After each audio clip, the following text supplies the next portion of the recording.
The great hall of the Galactic Council stretched upward like a cathedral made of light and metal. Thousands of beings from hundreds of worlds sat in circular rows that reached toward the domed ceiling. The air smelled of different atmospheres mixing together, filtered and balanced so everyone could breathe. Translators hummed quietly, turning strange languages into words each species could understand. Ambassador Kethrak stood at the center of it all. He was old even by Valerian standards. His scales had faded from their once bright blue to a dull gray. His forearms trembled slightly as he gripped the speaking platform. He had served on the council for 87 standard years. In all that time he had never felt such fear. Honored members of the council, Kethrax began, his voice amplified across the vast chamber. I come before you today not as a representative of my world, but as someone who has seen the future. I have seen what happens when we make the mistake I am here to warn you about. Several council members shifted in their seats. Some whispered to their aides. The Broxian delegate openly yawned, showing 3 rows of sharp teeth. 200 years ago, Kethrax continued, my people encountered a young species. They called themselves humans. We had a disagreement over a small system on the border of their space. 3 planets, nothing special. Some minerals, some water, the kind of dispute that happens every day in the galaxy. Get to the point, old one, called out Admiral Voxtar from the Krellian section. The Krellian was massive, nearly 3 meters tall, with armor-plated skin and eyes like black stones. The council has important matters to discuss. Kethrax's scales rippled with emotion. The point, Admiral, is this. We attacked one of their outposts. A small thing. 47 humans died. We thought they would negotiate. We thought they would accept our terms. We thought they would be reasonable. The old ambassador's voice grew quieter, forcing everyone to lean forward to hear. We were wrong. The humans did not negotiate. They did not accept terms. They hunted us. For 20 years they hunted us. They tracked down every ship that had been part of that attack. Every captain. Every soldier. Every officer who gave the order. Surely an exaggeration, someone called out. I wish it were, Kethrax said. The humans have a phrase. They say we do not forgive, we do not forget. They mean it. My people learned this truth when the humans found our admiral hiding on a moon 3 star systems away. 15 years after the attack. They found his second-in-command in a monastery on a holy world. They found soldiers who had fled to the most remote corners of the galaxy. The hall was quiet now. Even those who had been whispering stopped. The humans never stopped, Kethrax said. Not until every single one was found. 20 years. Do you understand? 20 years of pursuit. Other species would have given up. Other species would have accepted apologies or payment. Not humans. Humans hunt forever. Admiral Voxtar stood up, his massive form casting shadows across the lower seats. With respect, Ambassador, this is nonsense. Fear-mongering from a frightened old creature. I have studied the humans. They are peaceful traders. Their military is small. They pose no threat to any major power. That is what we thought, Kethrax said softly. The Krellian Empire has conquered 47 star systems. Voxtar boomed. We have crushed rebellions that would make your human vendetta look like a child's tantrum. I do not fear a species that hides behind trade agreements and cultural exchanges. Several council members nodded. The humans were known for their art, their music, their literature. They ran successful merchant fleets. They had signed every peace treaty offered to them. They seemed harmless. Please, Kethrax said, and there was desperation in his voice now. Please listen. I have brought evidence. Historical records from humanity's homeworld. They have a concept called blood feuds. Families that war with each other for generations. They tell stories about hunting enemies to the ends of their world. They celebrate those who never give up, who never surrender.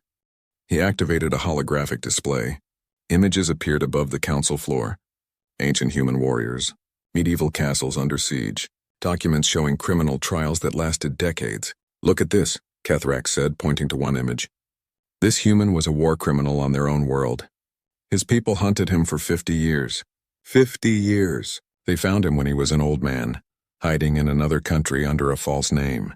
They put him on trial. They never stopped looking. Ancient history, Voxtar scoffed. Primitive behavior from a primitive past. It is not primitive, Kethrax insisted. It is fundamental to who they are. Humans do not let go of their dead. They do not forget their fallen. To attack a human is to accept that somewhere, somehow, someday they will find you, and they will make you answer for it. The council leader, a floating crystalline being named Lysander, spoke for the first time. Ambassador Kethrax, we appreciate your concern. However, humanity has been part of the galactic community for nearly 2 centuries now. They have shown no aggressive tendencies. They have participated in peacekeeping missions. They have mediated disputes. Your warning seems outdated. Because no one has truly hurt them, Kethrax said. The incident with my people was small. A border dispute. Imagine what they would do if someone really harmed them. If someone attacked their civilians, their children, then we simply won't, Lysander said calmly. Problem solved. Thank you, Ambassador. Now shall we move on to the trade negotiations with the Zipheron Collective? Kethrax stood there trembling. Around him the council moved on. Delegates turned to their data pads. Conversations resumed. His warning had been heard and dismissed. Only a few beings seemed troubled. A young Valerian aide approached Kethrax as he left the speaking platform. Master, they did not listen. They never do, Kethrax said quietly. Not until it is too late. In the Krellian section, Admiral Voxtar laughed with his officers. Foolish old creature, trying to scare us with bedtime stories. Should we be concerned, Admiral? Asked a younger officer. Concerned? About the humans? Voxtar showed his teeth in what passed for a smile among his kind. I have seen the size of their fleet. I have analyzed their weapons. They are no threat to the Krellian Empire. No, Lieutenant, I am not concerned at all. The younger officer nodded, but he looked at the images still floating in the holographic display. Images of humans pursuing justice across decades. He felt a small flutter of doubt, but said nothing. Later that evening, Kethrax sat in his quarters, staring out at the galaxy beyond his window. His aide brought him a warm drink, trying to comfort him. You did what you could, the aide said gently. It was not enough, Kethrax replied. Someone will test them. Someone always does. And when they do, the galaxy will learn the truth. Humans are not warriors by nature. They are not conquerors. They are hunters. And once you become their prey, you will never escape. What can we do? We can only hope that when it happens, the lesson is not too terrible, that the price for learning is not too high. Far away on the edges of known space, Admiral Voxtar reviewed reports on his datapad. The Krellian Empire needed resources. The expansion had been costly. They needed new colonies, new slaves, new wealth. His tactical officer pointed to a star system on the map. This one, sir. Human colony. Outer territories. Minimal defenses. Rich in rare minerals. Population? Voxtar asked. About 3,000. Mostly miners and their families. Military presence? 1 patrol ship. Old model. 6 defense platforms. Voxtar studied the data. It was perfect. An easy target. Rich resources. Minimal resistance. The kind of raid the Krellian Empire had conducted hundreds of times before. We will take it, he decided. Prepare the fleet. Sir, they are human. After the council meeting. After the council meeting where a frightened old fool told ghost stories? Voxtar interrupted. The humans are weak. They will protest. They will file complaints. They will do nothing. Just like all the others.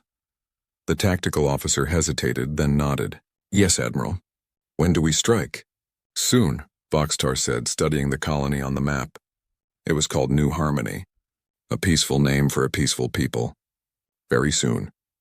He did not know it, but in making this decision, Admiral Voxtar had just sealed the fate of his entire civilization. He had ignored the warning.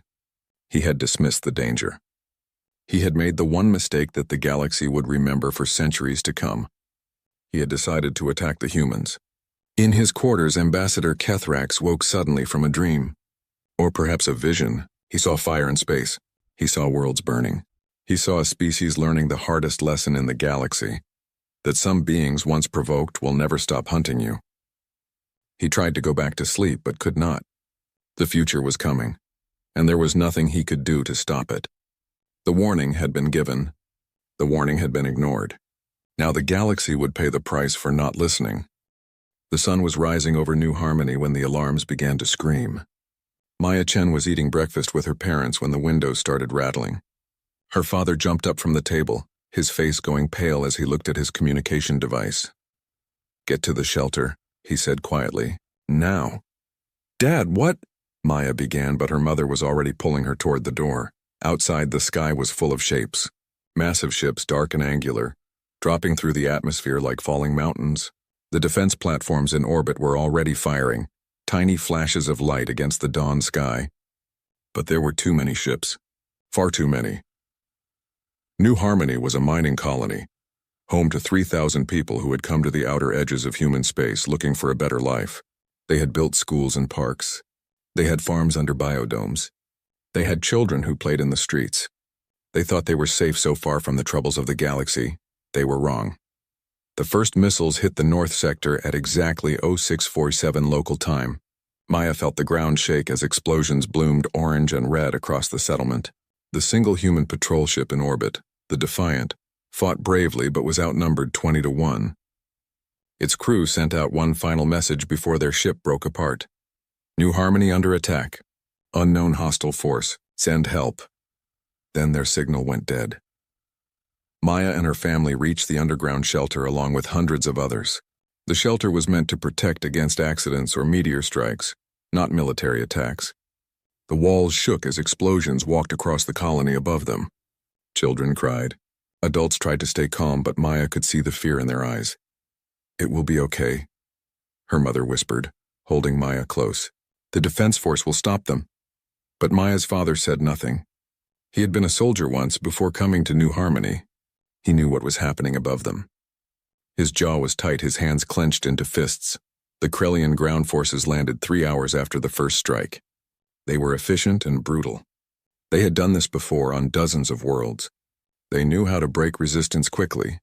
The human defenders fought hard. Miners who had never held military weapons grabbed whatever they could find. Security officers in light body armor faced Krellian warriors in full combat suits. They fought in the streets, in the buildings, at every doorway. They made the Krellians pay for every meter of ground. It did not matter. There were simply too many. By afternoon, the Krellians controlled most of the colony. They began gathering the survivors, separating them into groups. The healthy adults were marked for slavery. The children were to be processed. The elderly and injured were considered unnecessary. Admiral Voxtar himself came down to the surface to inspect his prize. He walked through the burning streets of New Harmony, pleased with how quickly his forces had secured the colony. The resistance had been fiercer than expected, but nothing his warriors could not handle. "Losses?" he asked his second officer. 37 dead, 112 wounded, within acceptable parameters. "Good, and the resources?" "The mines are intact. We estimate the mineral wealth at..." A gunshot rang out. A human, an older woman with gray hair, had somehow kept a weapon hidden. She fired at Voxtar, the bullet ricocheting off his armor. Krellian guards immediately cut her down. Voxtar walked over to where she had fallen. She was still alive, gasping, blood spreading across the ground beneath her. "Stubborn," he observed, "like animals fighting for their den." "Should we make an example, Admiral?" asked his officer. "Yes, bring me 10 prisoners." Random selection. They brought 10 humans from the holding area, men and women, young and old. They forced them to kneel in the street while the other prisoners watched.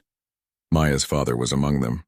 He had been separated from his family when the Krellians stormed the shelter.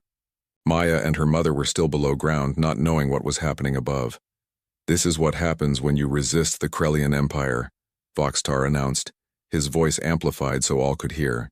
"This is the price of defiance." The executions were quick, professional, 10 shots. 10 bodies falling. Then the Krellians opened the shelters and began bringing up the rest of the survivors. Maya climbed out of the underground with her mother, squinting in the bright sunlight. The first thing she saw was smoke.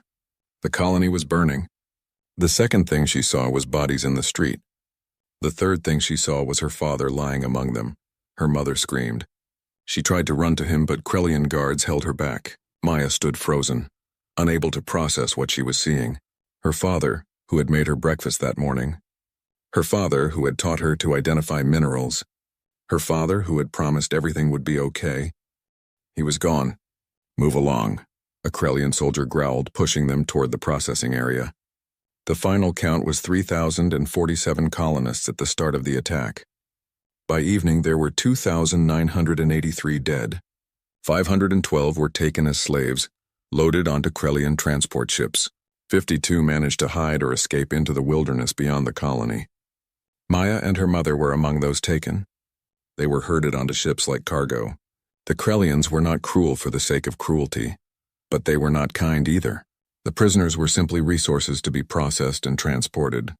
As the ships lifted off, Maya looked down at New Harmony for the last time. Her home was a smoking ruin.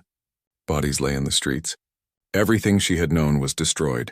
She saw Krellian soldiers placing explosive charges in the remaining buildings. They were going to erase New Harmony completely, leaving nothing but rubble and ash. No evidence. No witnesses except those they took with them. But they missed something. One of the colonists who had escaped, a teenager named Marcus Webb, had a long-range communicator. As he hid in the hills watching his home burn, he sent out a signal. It would take weeks to reach human space, traveling through relay stations and communication networks, but it would get there. The message was simple. New Harmony destroyed. Krellian attack. 3,000 dead.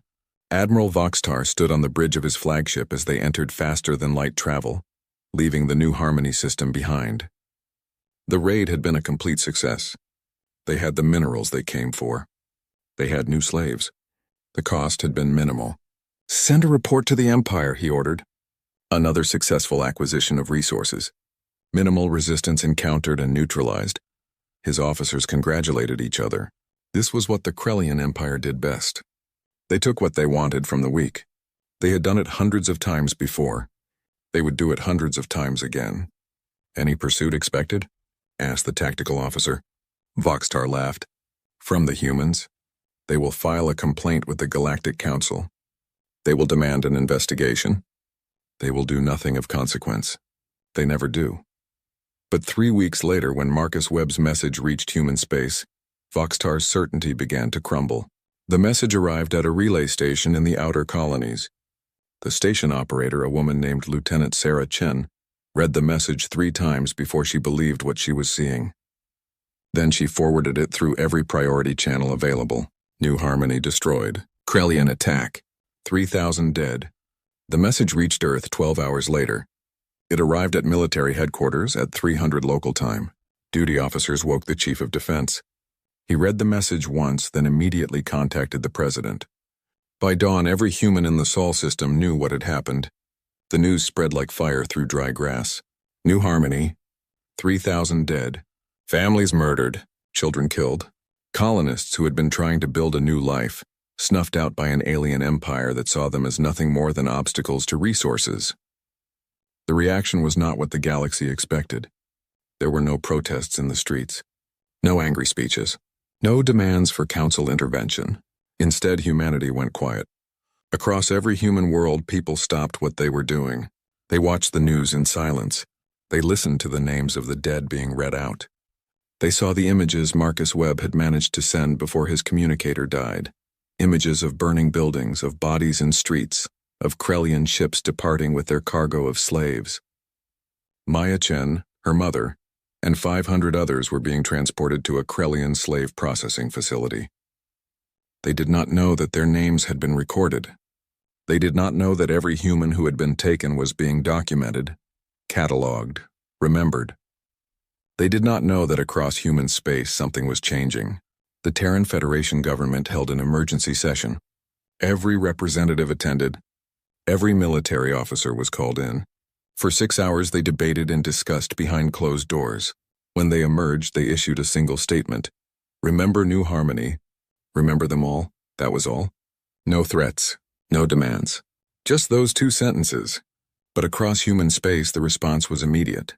Every shipyard began working 24 hours a day. Every factory retooled for military production. Every reserve soldier received activation orders. Every military academy accelerated its programs. Humanity was preparing for war, but not the kind of war the galaxy understood. They were not preparing for conquest or territory. They were preparing for something much more focused, much more terrible. They were preparing to hunt. Ambassador Kethrax heard the news on his homeworld. He sat in his garden, holding the report with trembling hands. New Harmony, 3,000 humans dead. Krellian attack. His aide found him there an hour later, tears running down his scaled face. They did not listen, Kethrax whispered. I warned them. I warned them all. What will happen now? The aide asked, though he already knew the answer. The humans will hunt them, Kethrak said. They will hunt them forever, and this time the galaxy will watch and learn the lesson I tried to teach them. In the Krellian Empire, Admiral Voxtar received a message from human space. It was addressed to him personally. He opened it, expecting protests or negotiations. Instead, there was only a list. Names. 3,047 names. Every person who had died at New Harmony. And at the bottom, 3 more names. Admiral Voxtar and every officer under his command who had participated in the attack. Below that, one sentence, "We are coming." Voxtar stared at the message. Then he laughed, though the sound was forced. "Empty threats," he told his officers. "The humans are trying to scare us." But late that night, alone in his quarters, Admiral Voxtar found he could not sleep. He kept thinking about Ambassador Kethrax's warning. About humans who hunted for 20 years. About a species that never forgot their dead. He told himself it was nonsense. He told himself the Krellian Empire was too strong, too powerful. He told himself there was nothing to fear. He was wrong about all of it. The hunt was about to begin.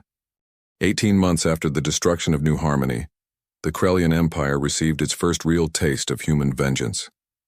It started quietly, almost invisibly, like a disease spreading through the body before symptoms appear. The first target was a remote Krellian mining outpost on the edge of their territory. 300 soldiers guarded the facility, which processed rare minerals from an asteroid field. It was not an important location, just one of hundreds scattered across Krellian space. The attack came at night, local time. There was no warning, no declaration, no demand for surrender. Human ships simply appeared at the edge of the system, their approach masked by the asteroid field's interference. They struck with precision that shocked the Krellian defenders. The outpost was destroyed in 47 minutes, every building leveled, every ship disabled, every communications array shattered. The human forces left before Krellian reinforcements could arrive, but they left something behind, a monument. In the center of the destroyed outpost, carved from solid metal, were 3,047 names. Every person who died at New Harmony. When Admiral Voxtar heard about the attack, he dismissed it as a lucky strike. "One outpost," he said to his officers. "They destroyed one miner facility and think they have accomplished something." "Admiral, the precision of the strike suggests significant planning," his tactical officer warned. "They knew exactly where to hit, exactly how to maximize damage." "So they got lucky with intelligence," Voxtar replied. "Increase security at our outer posts. The humans will tire of this game soon enough." But the attacks did not stop. They accelerated. A Krellian supply depot vanished overnight, its entire garrison gone. A training facility was reduced to rubble. A communications relay was destroyed, cutting off an entire sector from command. Each time, the human forces struck and disappeared before significant resistance could organize. This was not conventional warfare. The humans were not trying to conquer territory or destroy the Krellian military. They were doing something else, something more methodical. They were cutting the Krellian Empire apart piece by piece. Like a surgeon removing diseased tissue, the Galactic Council convened an emergency session. The Krellian ambassador demanded action against human aggression. Human Ambassador James Morrison stood to respond, his face expressionless. "Aggression?" Morrison said quietly. "The Krellian Empire murdered 3,000 civilians. They took 500 more as slaves. They destroyed an entire colony. And you call our response aggression? The humans are violating every galactic law regarding warfare," the Krellian ambassador shouted. "They ignore ceasefire requests. They refuse to negotiate. This is barbaric." Morrison pulled up a holographic display. Images of New Harmony appeared, burning buildings, bodies in streets, Krellian soldiers executing prisoners. The council chamber went silent. "This is barbaric," Morrison said, gesturing to the images. "What we are doing is justice. The Krellian Empire will answer for every person who died at New Harmony. Every single one. The Galactic Council demands that humanity cease all military operations immediately," declared Council Leader Lysander.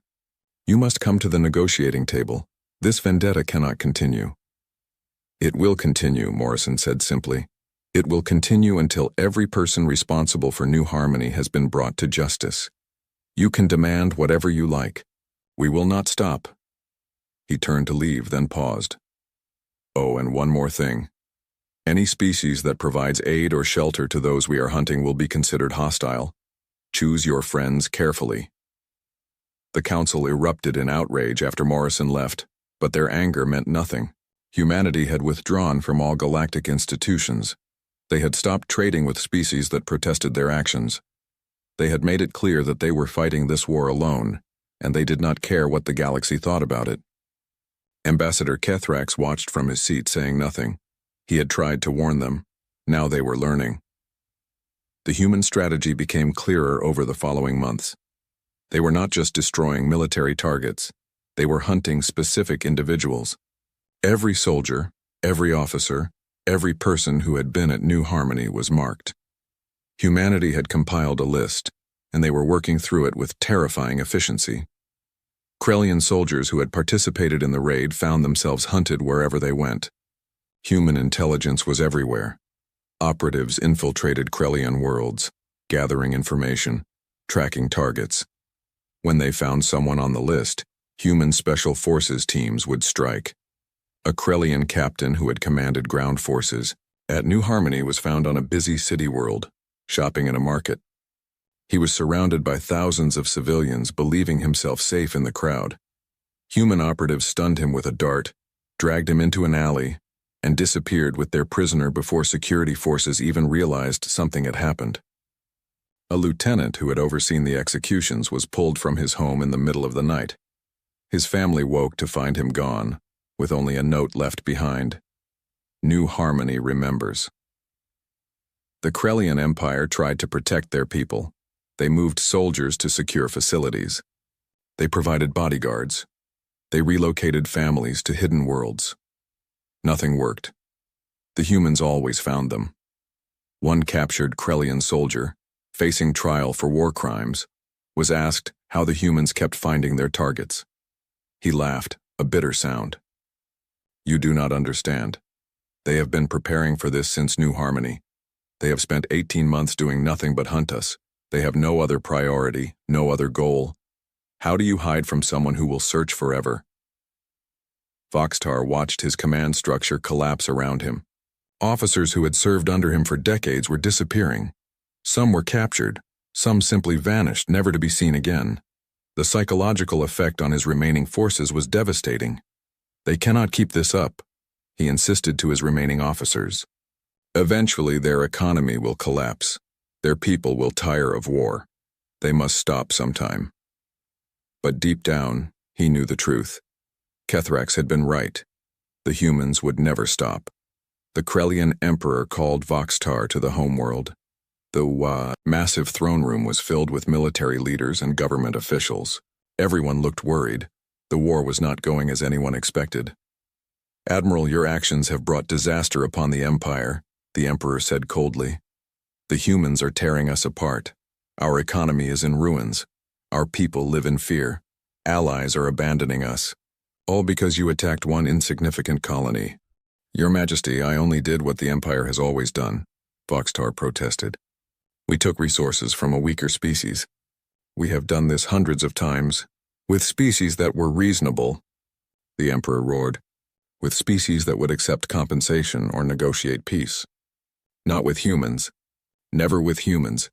Did you not hear Ambassador Kethrax's warning?" "I thought it was exaggeration, Your Majesty." "It was not." The Emperor slumped on his throne. "What do the humans want? What will make them stop?" "They want us, Your Majesty," said the intelligence officer. "Every person who was at New Harmony. They have made this clear. They will accept nothing less." "Then give them what they want," the Emperor said. "Hand over everyone who participated in that cursed raid. End this nightmare." Voxtar felt ice in his veins. "Your Majesty, you cannot." "I can and I will. The Empire is more important than the lives of 3,000 soldiers. You and everyone under your command will be turned over to the humans." The throne room erupted in argument. Some supported the Emperor's decision. Others called it cowardice, betrayal. But everyone knew the truth. The alternative was the slow destruction of their entire civilization. Voxter was placed under arrest that night, but he did not go quietly. Using connections built over decades of military service, he escaped with several hundred of his officers. They fled into the outer reaches of Krellian space, then beyond into neutral territory. The Emperor sent a message to humanity. We will cooperate. We will hand over those responsible. Please end this war. Humanity's response was delivered by Ambassador Morrison in a galactic broadcast. We appreciate the Emperor's cooperation. However, the war will continue until all perpetrators are captured. Those who fled will be found. There is nowhere in this galaxy they can hide. The hunt intensified. Human forces now had the cooperation of the Krellian Empire itself, providing intelligence on those who had escaped. The galaxy watched in horror as humanity demonstrated what they called total war. A Krellian refugee ship carrying families of soldiers who had served under Voxtar was stopped at a neutral station. The families were not harmed, but every soldier was pulled off and arrested. Humanity made it clear. They would not harm innocents, but they would never stop hunting those on their list. The Xinthian Confederacy made the mistake of granting asylum to a group of fleeing Krellian soldiers. Humanity gave them one warning: hand over the soldiers or face consequences. The Xinthians, a proud warrior culture themselves, refused. Human blockades appeared around Xinthian space within a week. No trade in, no trade out. The Xinthians prepared for war, expecting a military assault. It never came. The humans simply waited. Weeks passed. The Xinthian economy began to collapse. Food shipments could not get through. Medical supplies ran low. After 2 months, the Xinthians quietly handed over the Krellian soldiers. You have made your point, the Xinthian ambassador said during the handover. Your determination is noted. Our determination is eternal, replied the human officer, accepting the prisoners. Remember that. After the Xinthian incident, no species offered shelter to fleeing Krellian soldiers. The message was clear: do not get between humans and their prey. Marcus Webb, the teenager who had sent the warning from New Harmony, had been rescued by human forces early in the war. He was given a choice: return to safety or join the hunt. He chose to hunt. Now 19 years old, he served on a tracking team, helping locate Krellian soldiers. Why do you do this? A reporter asked him during an interview. You survived. You could go home, live your life. Marcus looked at the camera with eyes that seemed much older than his years. I watched my home burn. I saw my neighbors murdered. My best friend's mother was taken as a slave. Every person at New Harmony was someone's child, someone's parent, someone's friend. I do this so they are not forgotten. I do this so that every person who hurt them knows that humans never forget. The interview was broadcast across the galaxy. Many species watched it with growing unease. They were beginning to understand something about humanity that Kethrax had tried to warn them about. Humans were not the most powerful military force in the galaxy. They were not the most advanced technologically. But they had something more dangerous than weapons or ships. They had memory. They had the absolute refusal to let their dead be forgotten, and they would burn down the galaxy before they would let an injustice stand. 5 years after New Harmony, the score stood at 2,847 captured or confirmed dead. 3,000 Krellian soldiers had participated in the attack. Only 153 remained free. And somewhere in deep space, on a hidden ship moving through the dark between stars, Admiral Voxtar looked at a map of the galaxy and realized there was nowhere left to run. Behind him was the relentless pursuit of humanity. Before him was an infinite void. He had spent 5 years running. 5 years looking over his shoulder. 5 years living in fear. How long will they keep hunting? Asked one of his officers, a young soldier who had been barely old enough to serve when New Harmony happened. Voxtar thought about Kethrax's warning so many years ago. He thought about the human he had seen, the old woman who had fired at him even knowing it meant her death. He thought about the message he had received. We are coming. Forever, Voxtar said quietly. They will hunt us forever. And somewhere in human space, teams of hunters reviewed intelligence reports, updated their databases, and prepared their next operation. The list grew shorter every month, but it would never be complete until every name was crossed off. Maya Chen, now 17 years old, sat in a recovered memory care facility on Earth. She had been rescued from Krellian slavery 2 years earlier. The humans had found the slave processing facility and liberated everyone taken from New Harmony. Some, like Maya's mother, had not survived, but many had. A counselor sat with her. "How are you feeling today, Maya?" "I want to help," Maya said. "I want to help find them. The ones who did this. You are young. You have your whole life ahead of you." "I know," Maya said. "That's why I want to spend it making sure they answer for what they did. All of them." The counselor saw the determination in her eyes and knew that arguing would be pointless. Another hunter was born. The cycle would continue until justice was done. The galaxy was learning Kethrax's lesson. But for many, the lesson had come too late. 10 years after the destruction of New Harmony, the Krellian Empire was a shadow of its former self. Their economy had collapsed. Their military was broken. Billions of Krellians who had nothing to do with New Harmony suffered because their leaders had made one terrible mistake.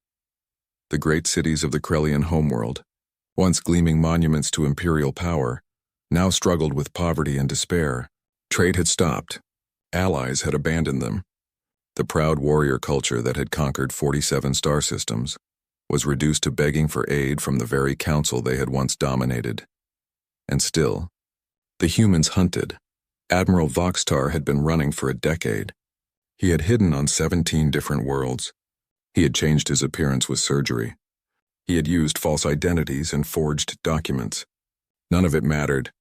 The humans always found him. He was on a remote mining world in neutral space when they finally caught him. He had been working as the equipment operator under a false name, trying to disappear among the thousands of workers who came and went. He should have been invisible, but human intelligence networks had infiltrated everywhere.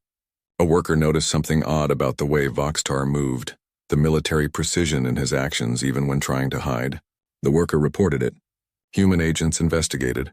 Within a week, they had confirmed his identity through genetic markers he did not even know he was leaving behind. The capture happened at dawn. Voxtar woke to find his room surrounded by human special forces. He reached for a weapon, then stopped. There were too many of them, and he was too tired. He had been running for 10 years. Part of him was almost relieved it was over. "Admiral Voxtar," said the team leader, a woman with cold eyes, "you are under arrest for war crimes against humanity. You will be transported to stand trial."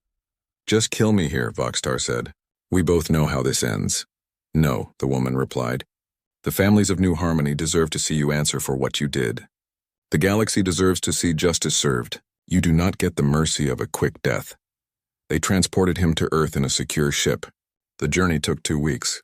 During that time, Voxtar saw the dedication of his captors. They did not mistreat him. They followed every rule of proper detention. But in their eyes, he saw something that chilled him more than any torture could have. They saw him not as a person, but as an incomplete task, something that needed to be finished. His capture was not about revenge or anger. It was about completing a job they had started 10 years ago. The cold efficiency was more terrifying than any rage could have been. The trial was held on Earth in the rebuilt city of New Geneva. The courtroom was designed to hold thousands of observers. Every seat was filled. Billions more watched across human space and throughout the galaxy. This was not just a trial of one Krellian admiral. This was a message. Maya Chen sat in the front row. She was 24 now, having spent her entire young adult life working with human intelligence to track down the perpetrators. Her mother had died in Krellian slavery, but Maya had survived. She had promised herself she would see this through. The prosecutor was a serious woman named Elizabeth Torres. She had lost her brother at New Harmony. For 10 years she had prepared for this moment. "Admiral Voxtar," Torres began, "you are charged with 3,047 counts of murder, 512 counts of enslavement, destruction of civilian property, violation of interstellar law. How do you plead?"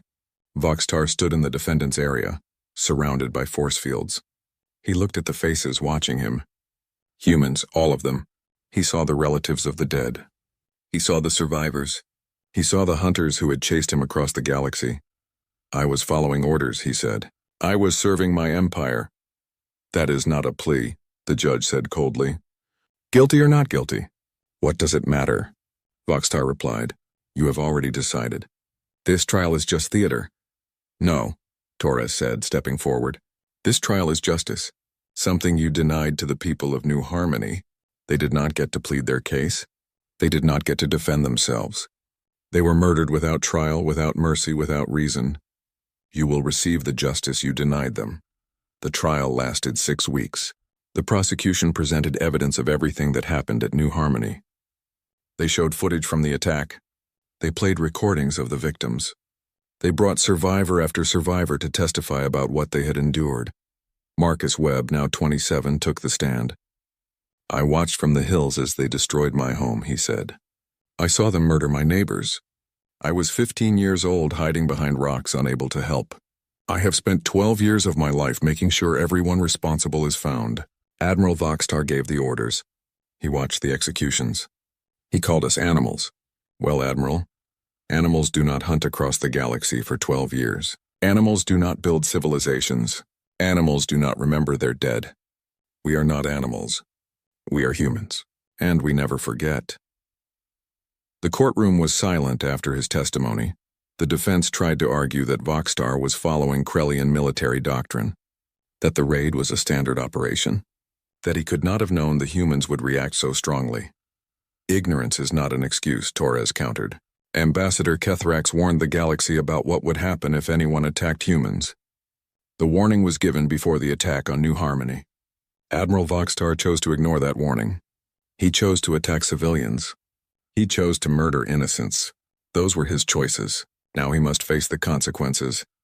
On the final day of the trial, before the verdict was delivered, Voxtar was given a chance to speak. He stood slowly, looking older than his years. A decade of running had aged him. I have nothing to say that will change anything, he began. But I will say this to all the species watching. The humans warned us. Ambassador Kethrax warned us. We did not listen. We thought ourselves powerful. We thought ourselves safe. We were wrong. He looked directly at the camera broadcasting to the galaxy. If you are watching this, learn from my mistake. The humans do not wage war the way we understand it. They do not seek territory or resources. They seek justice, and they will pursue it forever. Do not attack them. Do not harm them. Do not test them, because once you do, you will never escape. They will find you. They will hunt you. They will bring you to answer for what you did. And all your power, all your pride, all your empire will not save you. The verdict came 3 hours later. Guilty on all counts. The sentence was execution, to be carried out publicly. Not out of cruelty, but as part of the message humanity was sending to the galaxy. A week before the execution, Ambassador Kethrax visited Earth. He was very old now, near the end of his long life. He asked to speak with the human leadership. They met him in a quiet garden in New Geneva. The human Secretary of Defense, the head of the military, and Ambassador Morrison all came to hear what he had to say. I tried to warn them, Kethrax said, his voice weak with age. I tried to tell the council what would happen. We know, Morrison said gently. We have always known you tried to help. But now the galaxy fears you, Kethrax continued. They see what you have done to the Krellian Empire and they are terrified. Was this what you wanted? Morrison was quiet for a long moment. We wanted justice for our dead. We wanted to ensure this never happens again. If fear is the price of that protection, then yes, we accept it. The Krellian Empire is destroyed. Billions suffer who had nothing to do with New Harmony. And 3,000 died who had nothing to do with any conflict, Morrison replied. Families destroyed, children murdered, dreams ended. We did not start this, Ambassador. We did not choose this war, but we will finish it. Kethrax closed his eyes. I am dying. My heart is failing. I will not live much longer. But I fear what the galaxy will become now. You have shown that humans cannot be attacked without terrible consequences. But you have also shown that humans will destroy entire civilizations to achieve justice. What happens when the next conflict arises? What happens when someone attacks you again? Because they will. There are always fools who do not learn. Then they will learn the same lesson, said the Secretary of Defense. We will hunt them too. Forever, if necessary. The old Valerian opened his eyes. This is what I feared. This is why I tried to warn them. Not because I feared for humanity, but because I feared for everyone else. You are the hunters who never stop. And now the galaxy knows it. 3 days later, Admiral Voxtar was executed. The event was broadcast across every human world and to anyone in the galaxy who chose to watch. Millions did. They saw the former admiral of the Krellian Empire face his sentence with dignity. His last words were simple. "I am sorry for what I did. But my apology means nothing to the dead. Let my fate be a warning to all who would harm innocents." After the execution, Maya Chen stood with Marcus Webb and other survivors, looking at the memorial that had been built for New Harmony. 3,047 names carved in stone. Every person remembered. Every life honored. "Is it over?" Marcus asked quietly. "Not yet," Maya replied. "There are still 7 names on the list. 7 who participated but have not been found. And when we find them all, then it will be over. Then New Harmony can rest." But across the galaxy, other species were learning. The lesson that Kethrax had tried to teach so many years ago, the lesson was simple and terrible. Do not attack the humans. Do not harm their people. Do not test their patience, because they will hunt you forever, and all your power will not save you. The Broxian ambassador, who had yawned during Kethrax's warning all those years ago, now gave speeches about the importance of maintaining good relations with humanity. The aggressive species that had planned expansions near human space quietly changed their strategies.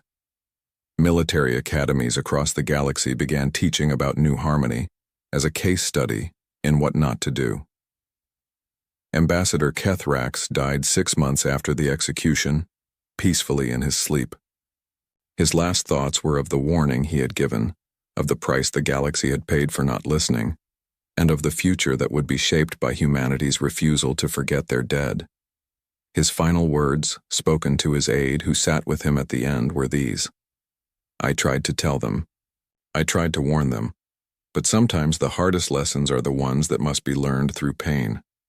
The galaxy knows now. They know what humans are. They know what happens when you hurt them. Perhaps that knowledge will prevent the next tragedy. Perhaps my warning, paid for in Krellian blood, will finally be heard." The galaxy had received its message, carved in the ruins of an empire, written in 12 years of relentless hunting, spoken in the verdict of a war crimes trial. Watched by billions, humanity protects its own, remembers its dead, and pursues justice to the ends of the universe. The question now was not whether the galaxy had learned the lesson. The question was whether anyone would be foolish enough to test it again. Time would tell. But for now, across the stars, species looked at their neighbors and remembered, never attack the humans. They will hunt you forever. But this time there was something different in the air. These were the last ones. After this, the list would be complete. After 50 years, New Harmony could finally rest. The executions were scheduled for a week later. Maya Chen was too ill to attend in person, so she watched from her hospital bed, surrounded by family and friends who had supported her through 50 years of hunting. When it was over, when the last 3 names were finally crossed off the list, she closed her eyes and smiled. "It is done," she whispered. "It is finally done." Marcus Webb stood at the memorial on New Harmony, his hand on the stone where the last 3 names had been added. Every perpetrator accounted for. Every person who had participated in the massacre brought to justice. "We found them all," he said to the names carved in stone. "Every single one. You are not forgotten. You will never be forgotten." Around the galaxy, the news spread quickly. 50 years after the attack, the hunt was complete. Every person who had participated in the New Harmony massacre had been found and brought to justice. The message was unmistakable and eternal. Attack humanity at your peril, for they will hunt you forever and they will never stop until justice is served. But there was a cost. Maya Chen died 3 days after the executions. She had held on just long enough to see the task completed, then let go. Marcus Webb followed her 6 months later, his life's purpose fulfilled. An entire generation of humans had devoted themselves to the hunt. They had sacrificed normal lives, normal careers, normal dreams. They had become hunters, trackers, analysts, prosecutors. They had made New Harmony their life's work. Now they were passing away, and the younger generation was left to grapple with the legacy. Sarah Kim, who had been Maya Chen's assistant, stood before a university auditorium full of students. She was giving a lecture on the New Harmony incident, 52 years after it happened. "Why did we do it?" a student asked. "Why spend 50 years hunting 3 old soldiers? Was it worth the cost?" Sarah considered the question carefully. "Ask yourself this. If we had stopped after 40 years after finding most but not all of the perpetrators, what message would that have sent? That if you hurt humans, you just need to hide long enough and we will give up? That some murders can be forgotten if enough time passes? But entire generations devoted their lives to this," the student persisted. Maya Chen never had children. Marcus Webb never remarried after his wife died. Hundreds of people gave up normal lives to be hunters. Was that not too high a price? "They chose that price," Sarah replied. "They chose it because they understood something important. Civilizations are built on principles. One of humanity's principles is that we protect our own. We remember our dead. We seek justice no matter how long it takes. If we had abandoned that principle, we would have become something different, something lesser." Another student raised their hand. "But now the galaxy fears us. Other species avoid conflict with us not out of respect but out of terror. They have seen what we did to the Krellian Empire. Is that the legacy we want?" Sarah nodded. "Fair question. And here is the answer. Would you prefer we were seen as weak? As species that could be attacked without consequence? How many more New Harmonies would there have been if we had not responded the way we did?" The room was quiet. "Since New Harmony," Sarah continued, "how many human colonies have been attacked?" "None," a student answered softly. "Exactly. None. Not one in 50 years. Because the galaxy learned the lesson we taught them. The price of that lesson was high, yes. The Krellian Empire was destroyed.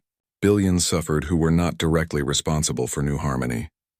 But millions of humans who might have died in future attacks lived because potential attackers remembered what happens when you harm humanity." "Is fear respect?" the student asked. "No," Sarah admitted. "But it is better than being seen as prey.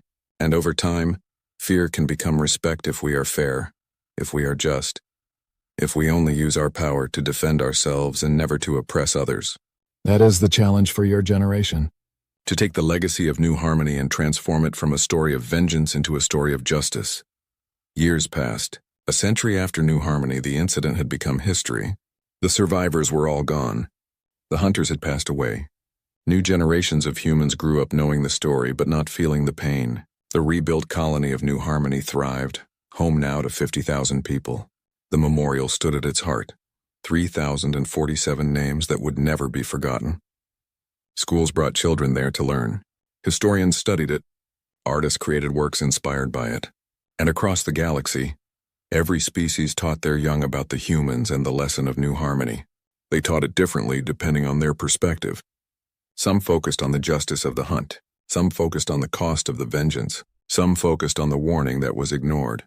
But all of them agreed on one fundamental truth. Humans remember. They remember their dead. They remember their fallen. They remember every wrong done to them. And they will pursue justice across stars and centuries. Never stopping, never forgetting, never forgiving those who harm their people. 200 years after New Harmony, a strange signal was detected in deep space. An automated human probe, launched during the height of the hunt, had been drifting through the void for 2 centuries.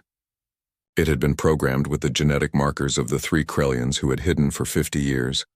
Set to search any world it passed. The probe had detected something. A genetic match. Impossible, of course. Those 3 had been found and executed 150 years ago. But the probe did not know that. It had been launched before they were captured, and it continued its mission, faithfully, mindlessly, eternally. The probe activated its transmission system and sent a message back to human space. Target located. Beginning tracking protocol. A human monitoring station received the signal. The technician who saw it laughed, then felt a chill. The probe would continue searching forever, even though its mission was long complete. It would drift through space for millions of years if necessary, looking for targets that no longer existed. It was a perfect metaphor for humanity's approach to justice. Even automated, even mindless, even when the need was long past, the hunt continued. Because that was what humans did. They never stopped. They never forgot. And somewhere in the galaxy, A young Krellian student learning about their species' history read about New Harmony and understood something important.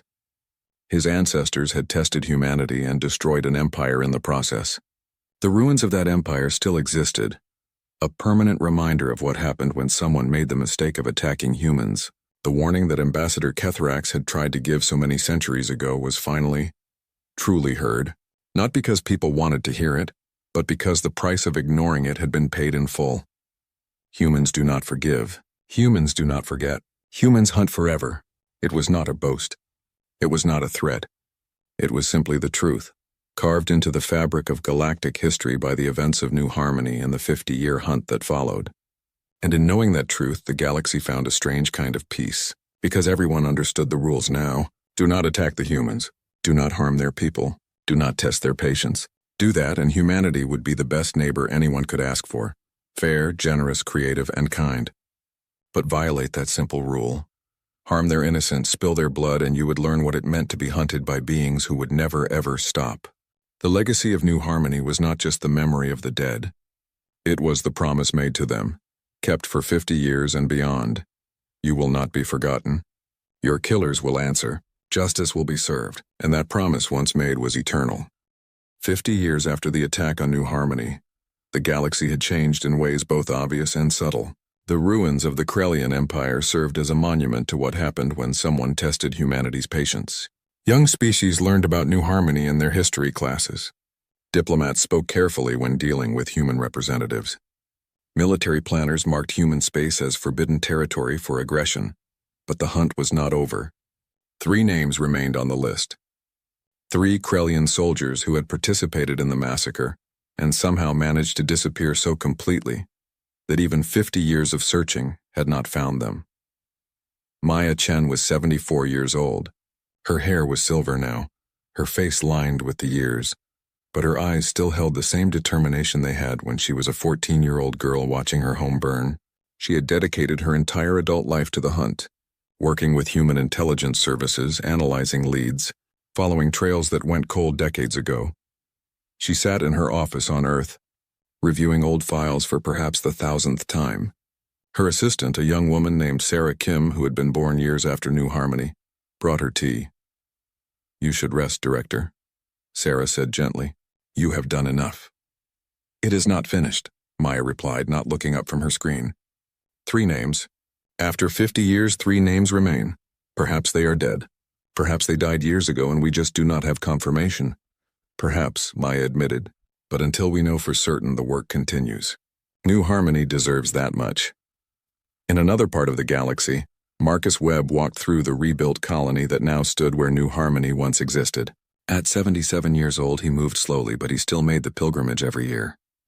The new colony was thriving, home to 10,000 people who knew the history of the place they lived.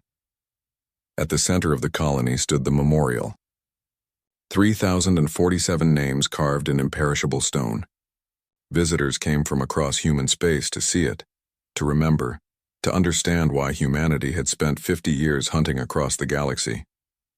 Marcus stood before the memorial, his hand touching his parents' names. He had been 15 when they died. He was an old man now, and the pain had dulled but never disappeared. "Dad, Mom," he whispered. 3 names left. "We are still looking. We will never stop looking." A young couple with a child approached the memorial. The father read the names aloud to his daughter, explaining what had happened here. The girl, perhaps 5 years old, looked up at Marcus. "Why do we remember?" she asked in the innocent voice of childhood. Marcus knelt down, his old bones creaking. "We remember because forgetting would dishonor those who died. We remember because the price of forgetting is that it might happen again. We remember because humans do not abandon their dead." The little girl nodded seriously, as if understanding something important even if she could not fully grasp it yet. Far away, on a forgotten world in the outer reaches of explored space, 3 elderly Krellians lived in isolation. They had been hiding for 50 years, ever since fleeing the Krellian Empire when it became clear that their former leaders were cooperating with human hunters. Their names were Toxavan, Krelmos, and Shantir. They had been young soldiers at New Harmony, following orders, doing what they were told. They had not questioned the morality of the attack. They had not thought about the consequences. They had simply followed their training and their commander. Now they were old.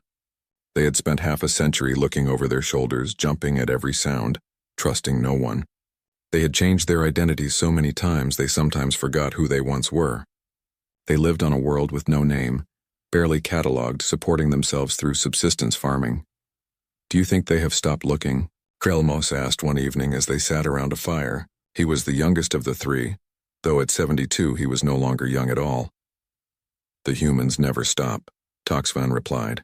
He was 81, his armor-plated skin faded and scarred. "We knew this when we ran. They will search until they find us or until the last human who remembers New Harmony dies."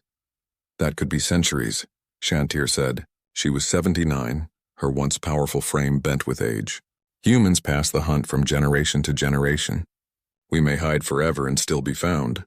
Then we die here," Toxavan said. "Hidden, forgotten, but free." "We are not free," Krelmo said quietly. "We are prisoners of what we did. We have been prisoners for 50 years. They sat in silence. 3 old soldiers carrying the weight of actions taken a lifetime ago, when they were young and foolish and thought themselves invincible. But humanity's memory was long, and their technology was advancing.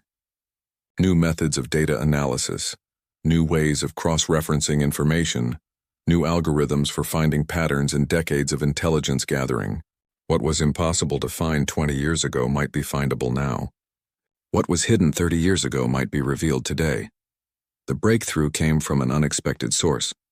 A xenoarchaeologist studying ancient ruins on a forgotten world noticed something odd in her survey data. There were 3 heat signatures that did not match any known native life. The patterns suggested intelligent habitation, but there were no records of anyone living in that region. She reported it to local authorities who investigated.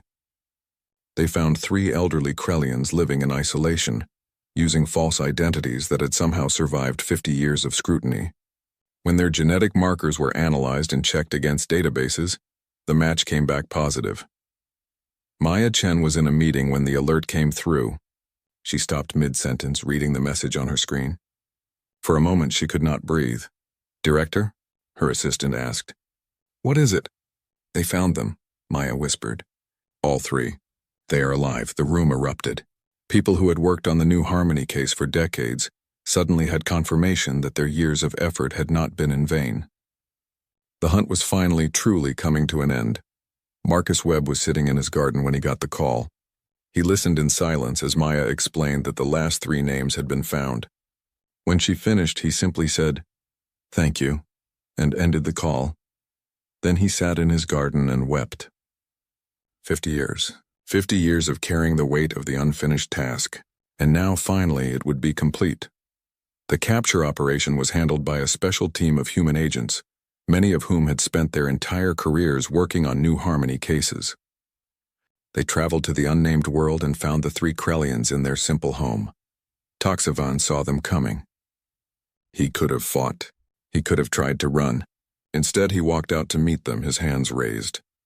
"We know why you are here," he said simply. "We have been expecting you for 50 years. The team leader, a woman named Commander Elizabeth Sato, nodded. "Toxavan, Krelmos, and Shantir, you are under arrest for war crimes committed at New Harmony 50 years ago. You will be transported to stand trial." "After all this time?" Krelmos asked, emerging from the house with Shantir. We hoped that we would forget," Sato said. "Humans do not forget. Not in 50 years. Not in 500. The people of New Harmony deserve justice. You denied them life. We will not deny them justice." The 3 old Krellians were transported to Earth. The journey took 3 weeks. During that time, they were treated with the same correct, cold efficiency that all New Harmony perpetrators received. No torture, no abuse. Just the inevitable progress toward judgment. Maya Chen insisted on attending the trial, despite her advanced age and failing health. She sat in the same courtroom where Admiral Voxtar had been tried decades before. Around her were other survivors, other family members of the dead, many of them old now, all of them determined to see this through. The trial was shorter than Voxtar's had been. The evidence was clear. The 3 Krellians did not deny their participation.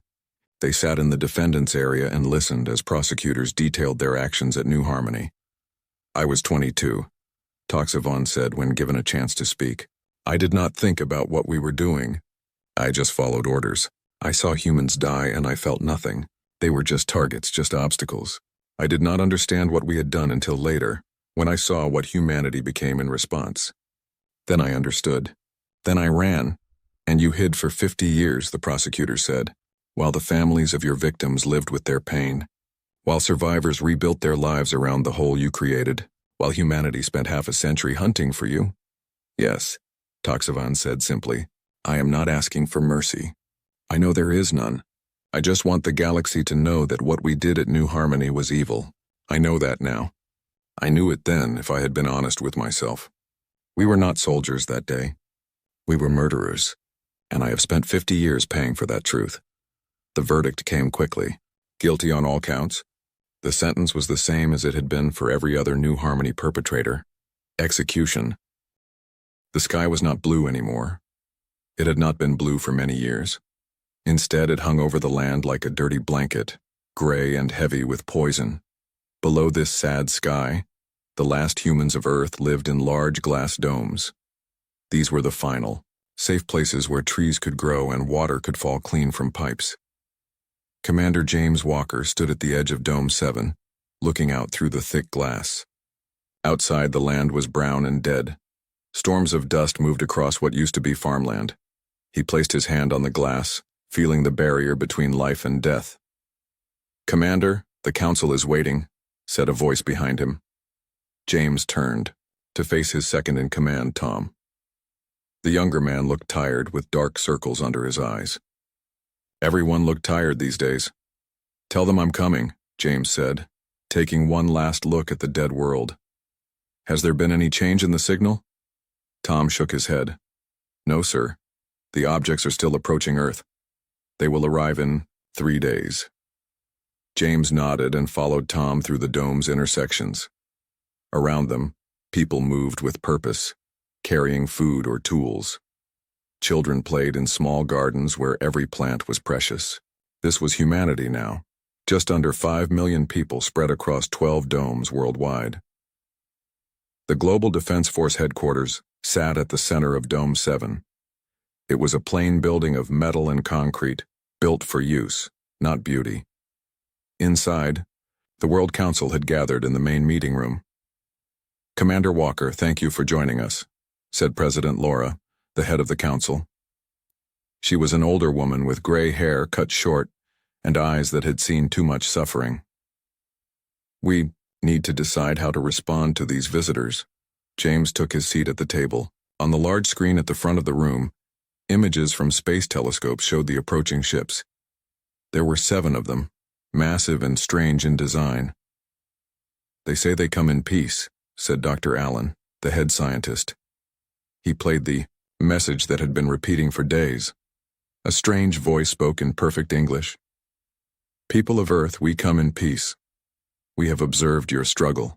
We wish to help. Please respond. It could be a trick, said General Reed, an old military man with a face like stone. We should prepare our weapons. What weapons? Asked Dr. Allen with a bitter laugh. Our defense systems can barely stop a meteor, let alone an advanced alien fleet. James listened to them argue.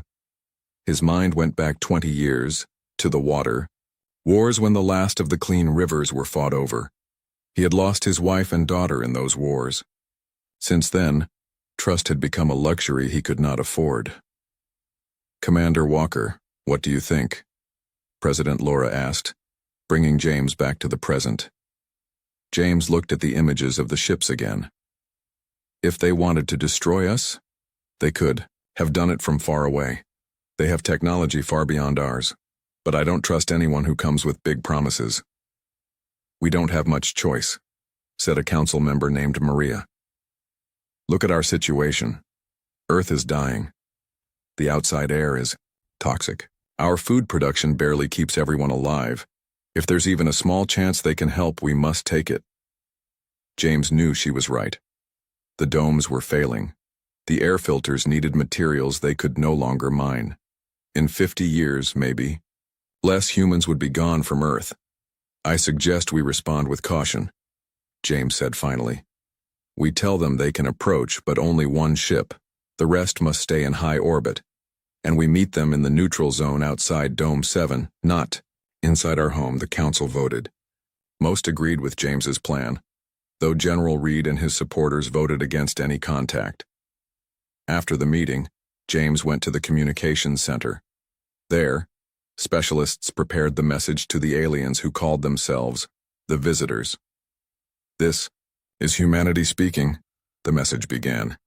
"We accept your peaceful approach. One ship may land at these coordinates, the rest must remain in orbit. We will meet with your representatives and hear what you offer." As the message was sent into space, James walked through the dome to his small apartment. On the wall hung a photo of his wife and daughter smiling in front of trees and a blue sky. A world now gone. That night, James could not sleep. He stood by his window looking at the stars. Somewhere up there, the visitors were coming closer. Were they truly coming to help? Or was this humanity's final mistake? The next morning, the visitors responded. They agreed to all terms. One ship would land while the others remained in orbit. "They seem eager to prove their good intentions," Tom said as they reviewed the message. "Yes," James replied. "That's what worries me." For the next 2 days, Dome 7 was busy with preparations. A meeting place was built in the neutral zone, a simple structure with air filters so humans could breathe outside the dome. Security teams planned for every possible danger. Scientists prepared questions about the visitors' technology and biology. On the third day, James stood with President Laura and the reception team in the neutral zone building. They wore protective suits, though sensors showed the air inside was clean. "They're entering the atmosphere," said a voice in James's earpiece. Through the building's clear ceiling, they watched as a bright light appeared in the gray sky. It grew, larger until they could see the ship, massive and silver, moving without sound despite its size. It landed a safe distance away, stirring up clouds of dust. "This is it," President Laura whispered. "The first contact between humanity and alien life." James put his hand on his weapon. "Let's hope they truly come in peace." A door opened in the side of the ship. Light spilled out, making it hard to see inside. Then shapes appeared. Walking. Figures coming down a ramp. They looked almost human, but not quite. Taller, with skin that seemed to shimmer slightly. There were 5 of them, walking calmly toward the meeting place. The leader stepped forward as they reached the building. He was dressed in simple clothes that looked like a uniform. When he spoke, his mouth moved strangely with the words. "I am Torin, ambassador of the visitors," he said in that same perfect English from the message. "We come to offer help to the people of Earth in their time of need." President Laura stepped forward. "I am President Laura Chen, representing the World Council of Earth. We welcome you and wish to understand your intentions." Torin smiled, an expression that looked practiced. "Our intentions are simple. We have the technology to heal your world, to make your air clean again, to bring life back to your soil and seas." James watched carefully, looking for signs of deception. But all he saw was a being offering the one thing humanity needed most, hope. "And what do you want in return?" James asked, unable to stop himself. Torin turned to him. "You must be the cautious one. That is wise. We ask only for permission to establish a small community of our own people in a region you no longer use. The southern polar area. We find its conditions suitable for our biology." President Laura and James exchanged looks. It seemed too good to be true. "We will need to discuss this with our full council," President Laura said. "Of course," Torin replied. "We have traveled far and can wait a little longer, but not too long. Your world grows more poisoned each day." As they continued talking, James studied the visitors. They were clearly advanced far beyond human technology. If they wanted to destroy humanity, they could have done so easily. Yet something still bothered him, a feeling he couldn't shake. When the meeting ended, the visitors returned to their ship. They left behind devices that they claimed would analyze Earth's atmosphere and soil. Back in the dome, the council gathered again. The debate lasted hours. Most wanted to accept the visitors' help immediately. Others, like General Reed, wanted to refuse any contact.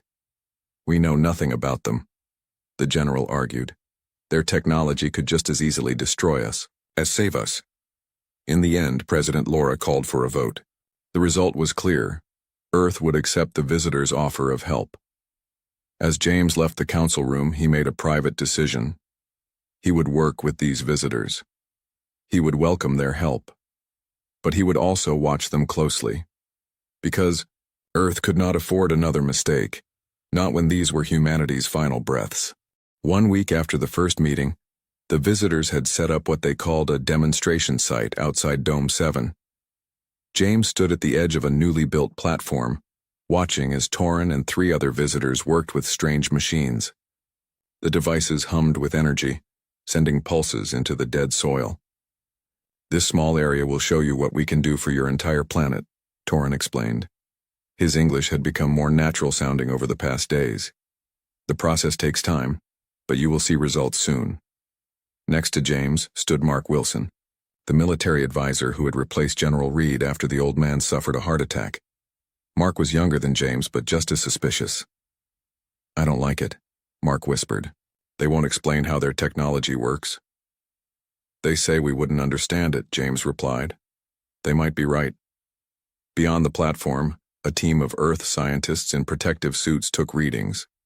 Among them was Dr. Anna Miller, the head biologist.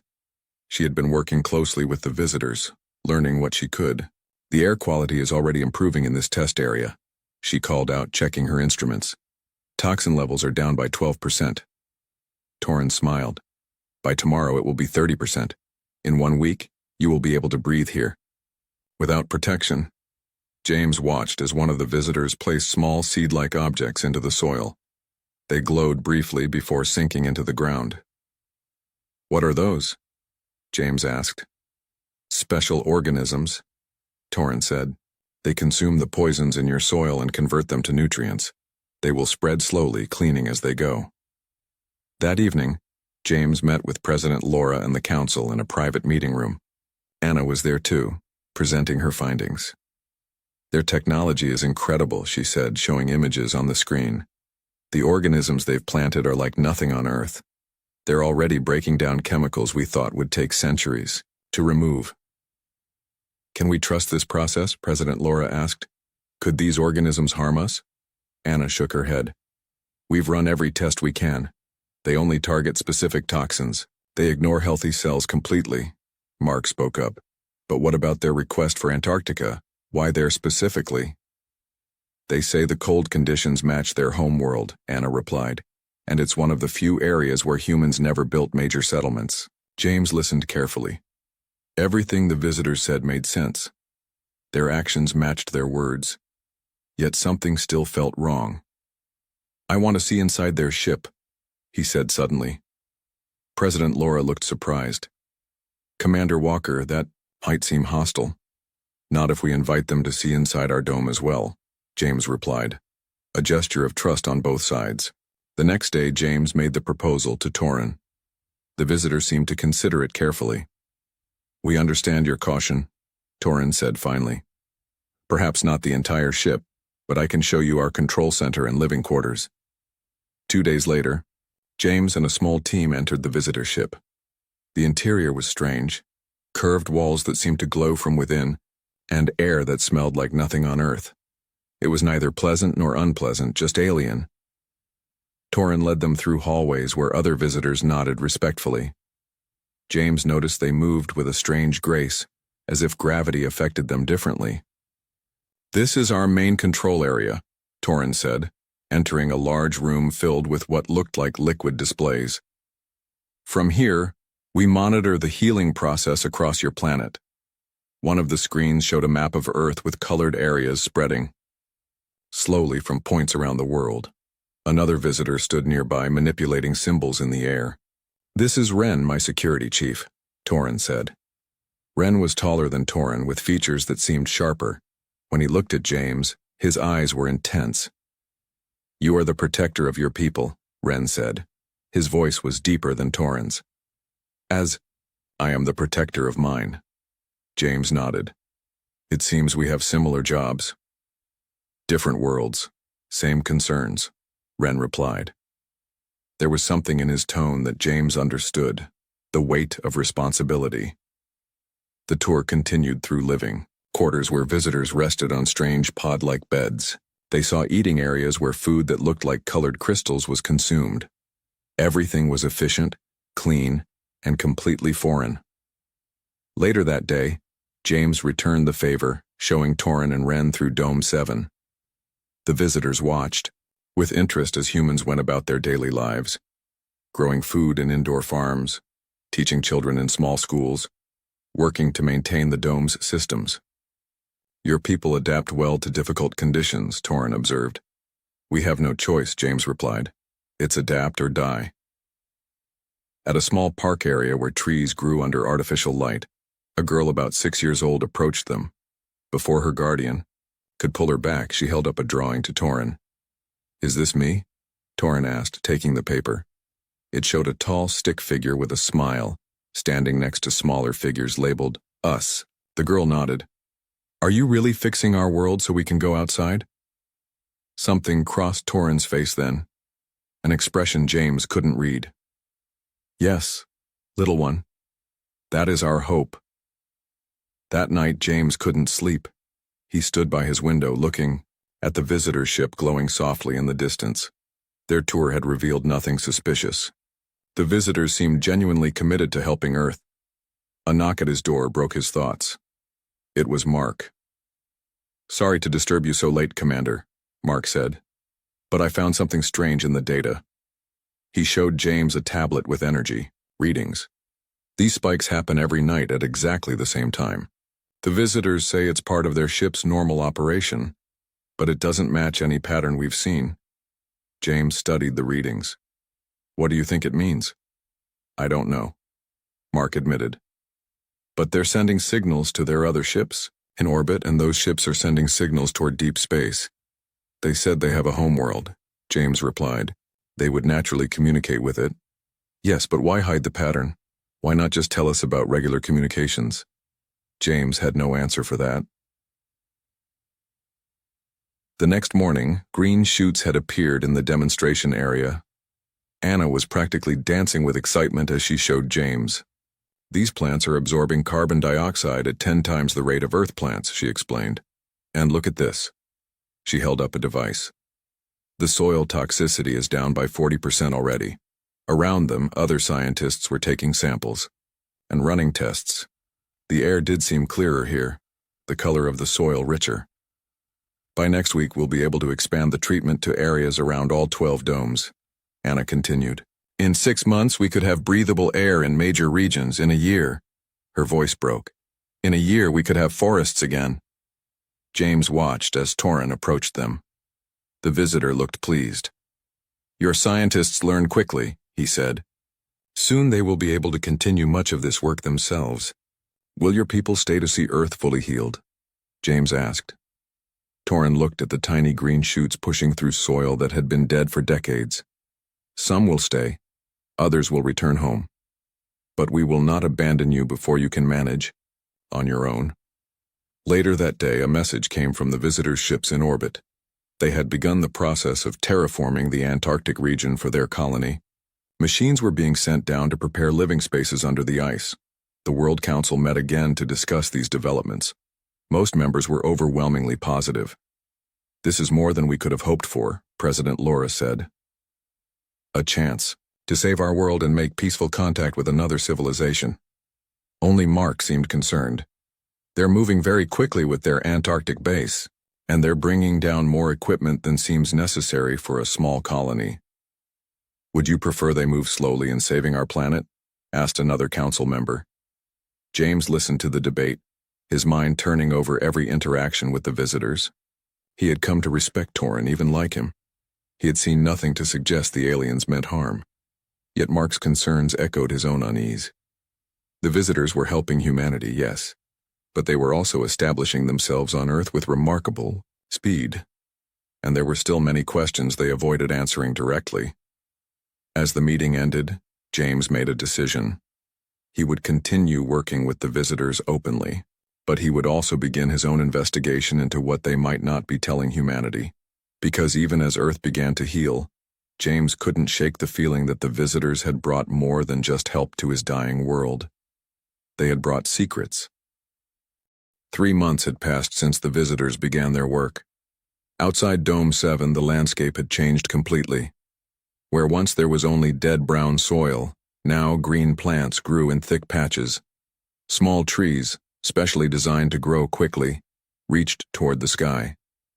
The air, while not perfect, was clean enough that people could go outside with only simple masks instead of full protection suits.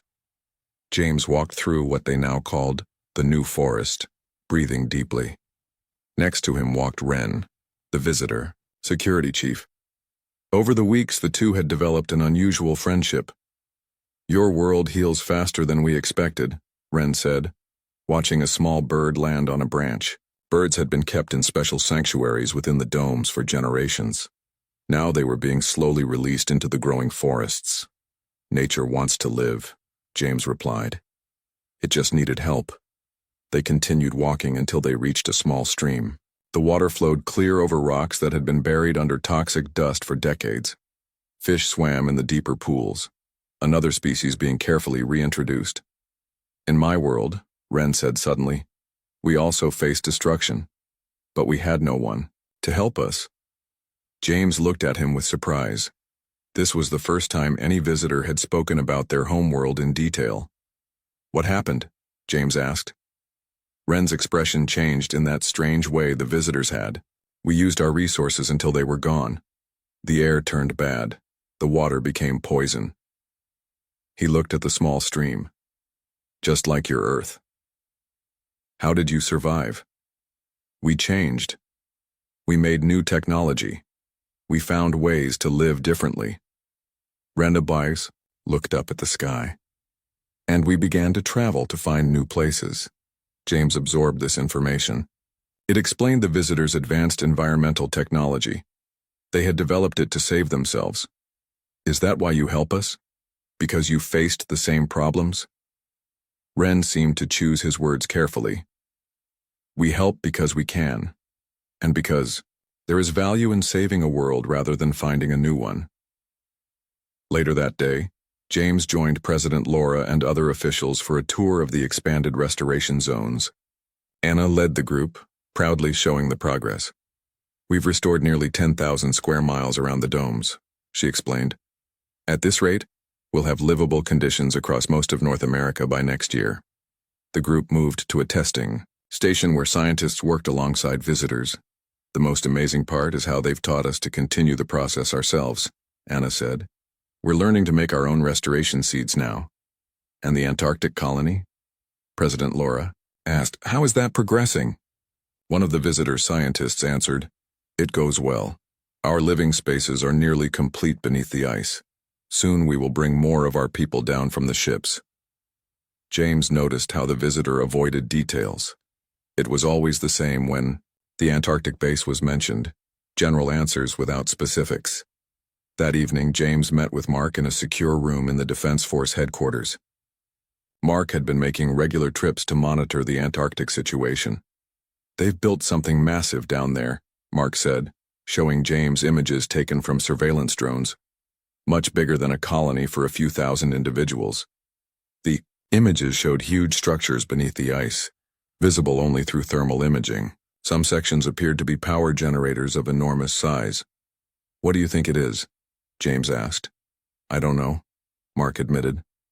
"But they're drawing materials from their ships in orbit faster than seems necessary, and they've placed devices at regular intervals around the entire continent." James studied the images. "Have you shown these to President Laura?" "Not yet. I wanted your opinion first." James thought about Wren's words earlier that day, about how the visitors had faced destruction on their own world. "Continue monitoring," he decided, "but don't raise alarms yet. They've kept every promise about healing our planet. We need to be certain before we accuse them of anything." The next morning, James received an unexpected invitation. Torrin asked him to join a small team traveling to Dome 3 in what used to be Europe. They would fly in one of the visitor ships to inspect the restoration progress there. The ship moved with incredible speed and silence. Through the windows, James watched the Earth pass below. Large green patches were visible now, spreading outward, from each dome like healing wounds. Beautiful, isn't it? Torrin said, joining him at the window. Life returning. It's more than we dared hope for, James admitted. Torrin was quiet for a moment. Commander, there is something I wish to discuss with you. Something important. James felt his body tense. Was this finally the truth behind the visitor's arrival? I have noticed your advisor, Mark, has been watching our Antarctic development closely, Torrin continued. I understand your caution, but I want to assure you, what we build there is not a weapon or threat. Then what is it? James asked directly.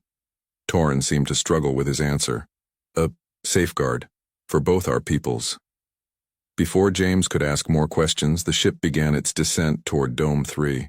The conversation was cut short as they prepared to land.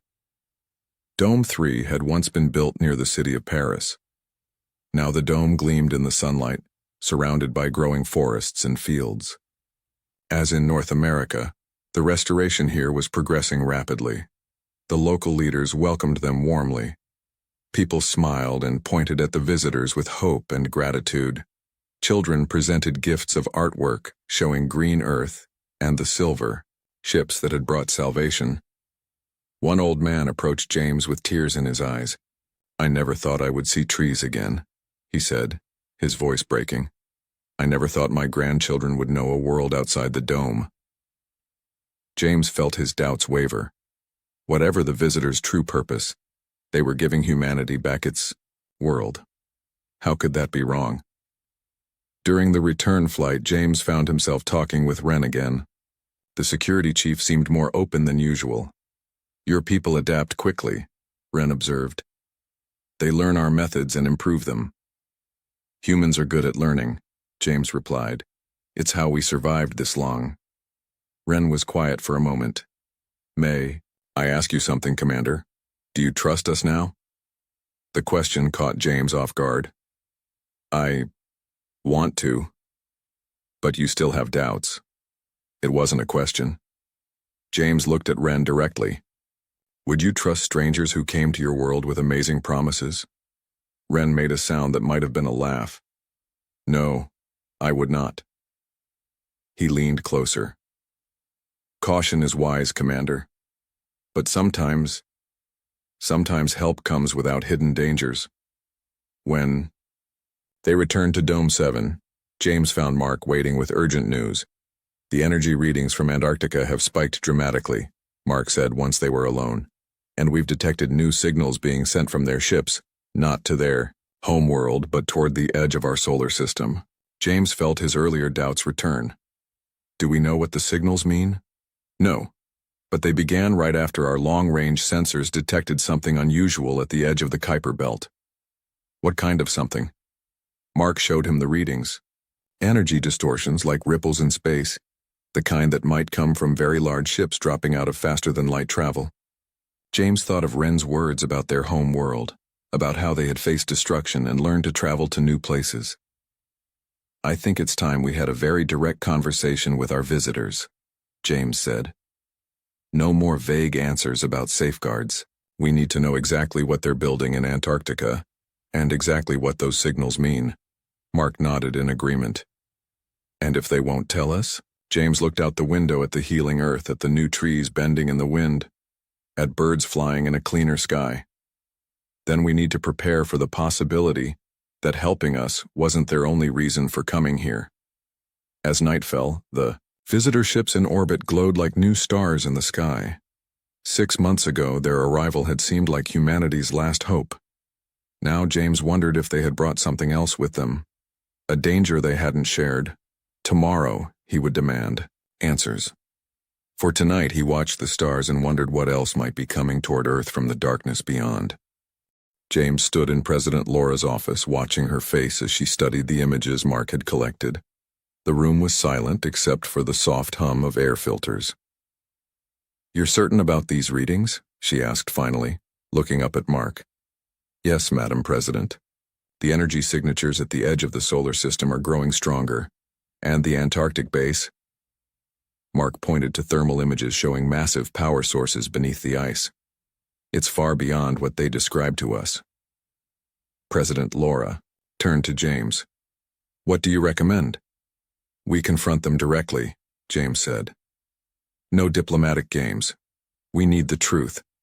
She nodded slowly. Arrange a meeting with Torin, immediately. 2 hours later, they sat in the main conference room.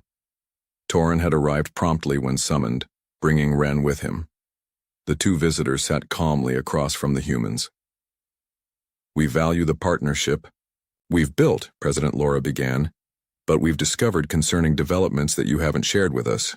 She nodded to Mark, who displayed the images of the Antarctic base and the energy readings from deep space. Your Antarctic facility is much larger than a simple colony, James said, and something is approaching our solar system. Something you're communicating with. Torin and Ren exchanged looks. For the first time since their arrival, the visitors seemed unsure. We had hoped to wait longer before this discussion, Torin said finally, until your world was stronger, until trust was deeper. No more delays, James insisted. Tell us the truth. All of it. Torin stood and walked to the window. Outside, children played in the new park area where real grass now grew. We came to help you, he said. That was not a lie. But we also came because we needed a new home. A refuge. A refuge from what? President Laura asked. Torin turned. From those who destroyed our original world. The room fell silent. Ren spoke up, his voice deeper than usual. Thousands of years ago, our civilization spread across many worlds. We were peaceful, focused on knowledge and growth. Then we encountered the harvesters. Torin activated a device on his wrist. A hologram appeared in the center of the room. A massive ship, black and angular, nothing like the smooth curves of visitor vessels. The harvesters move from system to system, Torin explained. They take what they need, resources, technology, even living beings for study. They leave nothing but empty worlds behind. They destroyed your homeworld? James asked. Not directly, Ren answered. We fought them and drove them back, but the war left our planet devastated. We became nomads, searching for new homes. Torin continued. We discovered Earth 50 years ago. We saw what was happening, how you were destroying your own world through carelessness. We decided to wait, to see if you would correct your path. But you didn't, Ren added. And then we detected harvester scout ships at the edge of your system. They found Earth just as we did. President Laura stood up. Are you saying Earth is in danger from these harvesters? Extreme danger, Torin confirmed. They will arrive in approximately 6 months. James felt cold realization spread through him. The Antarctic base, it's not a colony, it's a defense system. Ren nodded. A planetary shield generator, the most powerful we've ever built. It can protect the entire Earth from their weapons. Why didn't you tell us from the beginning? James demanded. Because of fear, Torin said simply. Not our fear, yours. If we had arrived and said, your world is dying and alien destroyers are coming, would you have believed us? Or would you have seen it as a trick to take your world? Mark spoke up. So you cleaned our atmosphere and restored our ecosystems just to fight these harvesters? No, Ren said firmly. We restored your world because it was the right thing to do, but we also needed a healthy Earth to support the energy requirements of the shield. And he hesitated. We hoped to make this our new home, alongside humanity, after the harvesters are defeated. The humans exchanged looks. The room was silent. As they processed this information, finally President Laura asked, how dangerous are these harvesters? Can your shield stop them? Torin's face grew grave. They have destroyed hundreds of worlds. The shield will stop their initial attacks, but not forever. To truly defeat them, we will need to fight, your people and ours together. James looked at Ren. That's why you've been teaching us your technology. Not just for restoration, But to prepare us. Ren nodded. Your people learn quickly. Your scientists have already improved some of our designs. Together, we have a chance. President Laura called an emergency meeting of the World Council.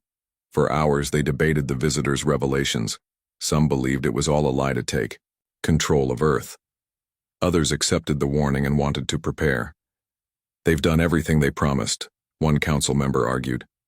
Our world is healing because of them. But they kept this harvester threat secret, another countered. What else aren't they telling us? James listened to the arguments, his mind turning over every interaction with the visitors since their arrival. He thought of Ren's words about their lost home, of the sincere way Torin had spoken with the little girl who asked if they were really fixing Earth. As the debate continued, James slipped out of the meeting. He found Ren standing alone on an observation platform looking at the stars. If these harvesters come, James said, how bad will it be? Ren didn't look away from the sky. Worse than you can imagine. They will strip your world bare. Take samples of your species. Leave the rest to die slowly. You could have left, James said, warned us and moved on. Why stay and help? Ren turned to him then. Because we are tired of running.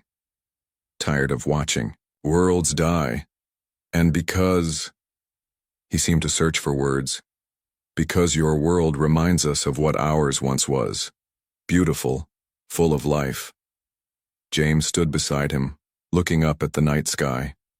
Somewhere out there, destruction was approaching. I believe you, James said finally. But many won't. They'll see this as a trick to control Earth. We don't need to control Earth, Ren replied. We need Earth to survive, just as you do. The next morning, the World Council announced its decision. They would continue working with the visitors, but with increased oversight of the Antarctic facility. Military representatives from all dome regions would inspect the shield technology. As James prepared to lead the first inspection team, Mark brought him troubling news. Our long-range scanners just picked up something, Mark said, showing James the readings. A small object crossed the orbit of Neptune, moving fast, too small to be a ship. A probe? James suggested. That's my guess. The harvesters are scouting. Ahead. James thought about what this meant. How long until it reaches Earth? At current speed, about 3 weeks. James looked out at the newly restored landscape around Dome 7. Trees swayed in the clean wind. Birds flew overhead. After decades of death, life was returning to Earth. And now a new threat was coming, one that could end everything. We need to see that shield, James said. And we need to know exactly how it works. Because if the visitors are telling the truth, we have less than 6 months to prepare for the fight of our lives. Mark nodded grimly. And if they're lying? James thought of Ren's face when he spoke of his lost world, of the sincerity he had sensed. Then we'll deal with that too. But first, we need to know what's really waiting for us under the Antarctic. Ice. As dawn broke over the healing Earth, James prepared for the journey to the southern continent. Whatever the truth, he knew one thing with certainty. The peaceful first contact with the visitors had been only the beginning. What came next would determine the fate of both their peoples. The Harvester scout ship arrived sooner than anyone expected. It appeared suddenly in Earth's orbit, a small black vessel that absorbed light rather than reflected it. Before Earth's defense systems could respond, it had scanned the planet and sent a burst transmission toward deep space. James watched from the Antarctic Command Center as visitor ships destroyed the scout, but it was too late. The message had been sent. They know we're here, Torin said grimly. They know about our presence in the shield. The Antarctic base was unlike anything James had imagined. Beneath 2 miles of ice lay a vast complex of visitor technology. At its center stood the shield generator, a tower of pulsing blue energy that reached up through a shaft in the ice. For the past 2 weeks, James and military leaders from all 12 domes had inspected the facility. They had verified that it was indeed a defensive system, Not a weapon aimed at Earth, but a shield to protect it. How long until the main harvester force arrives? James asked. Ren studied the readings from deep space sensors. Based on the Scout's transmission path, less than 3 months, much sooner than we expected. James turned to the human and visitor technicians working side by side. Then we need to speed up our preparations. Over the next weeks, the truth about the harvesters was shared with all of humanity. Some people panicked, others refused to believe, but most understood the danger and joined the preparation efforts. Defense stations were built around each dome. Visitor technology was combined with human designs to create new weapons. Ships that had once been used for environmental restoration were converted for battle. In what had once been called the United Nations building in Dome 1, James addressed the newly formed Earth Defense Council. The shield will protect our planet from their main weapons, he explained. But their smaller ships can get through. We'll need to fight them in space and in the air. President Laura, who now led the council, asked the question everyone feared. Can we win? Torrin stepped forward.